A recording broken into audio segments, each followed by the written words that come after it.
Mais la violence faite aux femmes, pour ma part, au 21e siècle, ce sont des choses qu'on ne devait même plus voir. Je trouve ça mesquin. C'est pour des rigolos, c'est pour des ringards. On ne violente pas une femme.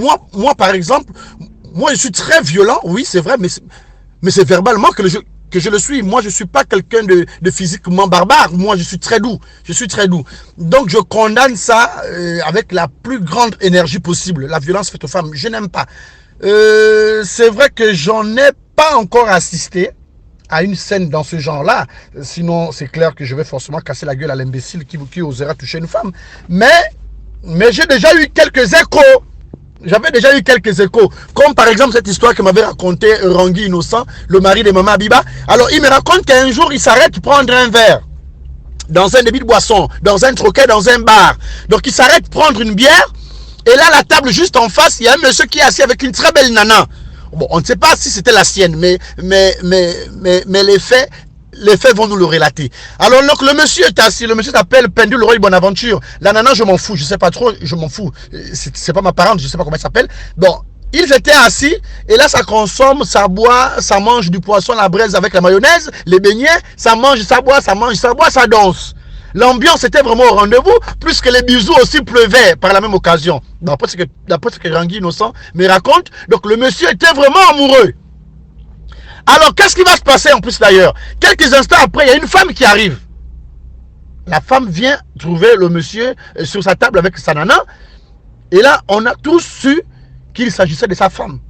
Parce qu'elle a commencé à râler. La femme arrive déjà, elle est très mal vêtue, elle a un foulard sur la tête, elle a un pagne avec un t-shirt dont le col est déjà presque chaînette et elle transpirait.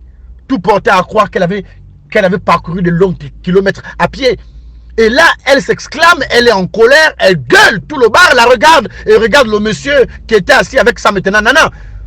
Donc elle se plaint, elle insulte Bonaventure Pendule Roy pour dire mais tu n'es pas sérieux. Parce que quand tu vas me raconter que tu es en mission depuis 2 semaines à Port-Gentil, or qu'on te retrouve là, dans un bar, tu peux me dire qui est cette femme-là? Mais pourquoi tu me fais sa bonne aventure? Ça fait 2 semaines, les enfants n'ont même rien à manger. Heureusement que Solange m'appelle. Solange me dit que ton mari est quelque part. Je ne voulais pas croire, mais le corps me fait coucou. Le cœur me dit, va quand même, on ne sait jamais quand l'autre te dit, va là-bas revoir. C'est maman Solange qui me donne 500 francs pour le taxi. Que va voir ton mari au carrefour quand tente de boire les alcools avec une nana. Bonne aventure, c'est ce que tu me fais, bonne aventure. 2 semaines, les enfants n'ont même rien à manger. Là où je te parle, même là au bar, devant les gens. Papounet est malade, je ne sais même pas comment faire, bonne aventure. Ton téléphone est fermé. Tu m'envoies un message pour me dire, chérie, on m'a encore retenu en mission à Port-Gentil. Ah, Solange me parle là contre ma famille. Ma famille m'a toujours dit qu'attention, l'homme là c'est un bandit. L'homme là c'est un bandit, ne peut pas te garder. Je fais l'orgueil. Bonaventure, tu vas me tuer. Donc elle bloque la ceinture de Bonaventure Pendule Roy. Elle tire. Elle dit, il faut me donner l'argent aujourd'hui là. Avant que tu finisses tout au bas, donne-moi l'argent des enfants. Donc elle tire la ceinture de Bonaventure Pendule Roy. Bon, il a honte, hein. Faut comprendre qu'il est mouillé parce que tout le bar le regarde. Et la copine qui est assise à ses côtés, bon, elle fait fi de ne rien voir. Elle est sur son téléphone, elle envoie les messages WhatsApp à peut-être même ses copains parce qu'elle ressemble à une pute. Donc, alors, et là la scène se poursuit. Elle tire le mari. Donc le mari avec la honte, il enlève la main et il la pousse. Donc elle tombe un peu sur les tables en face. Elle se relève. Les gens sont un peu touchés, ils disent mais c'est pas sérieux, dis donc, qu'est-ce qui se passe? Et là avec la honte, il dit tu m'arrêtes ça, hein? Tu m'arrêtes ça, hein, vraiment. J'en ai marre. Tu comprends Léo Kadi? Tu m'arrêtes ça. Et là il prend la bouteille, donc il va influencer la nana. Il casse. Il dit tu continues, tu dis moi je fais un crime. Tu m'arrêtes ça. Le problème c'est règle à la maison, c'est pas ici. Tu comprends? Donc il veut faire jouer les gens pour influencer la nana. Donc il fait seulement de balancer la main. Erreur. La femme aussi approche le visage. Donc le coup était déjà parti. La bouteille. On entend seulement kef. Les 2 yeux sont tombés. Tout le bar crie. Oh! Il a percé les yeux de la femme. Oh! Fallait voir le visage rempli de ketchup. La femme est tombée. Et là il réalise qu'il a fait une connerie. Voilà comment Bonaventure Pendule Roy commence à crier dans le bar. La mère de mes enfants! Qu'est-ce que je fais, yo? La mère de mes enfants! La mère de mes enfants! Donc il y a un papa qui est assis au fond. Du 3e âge.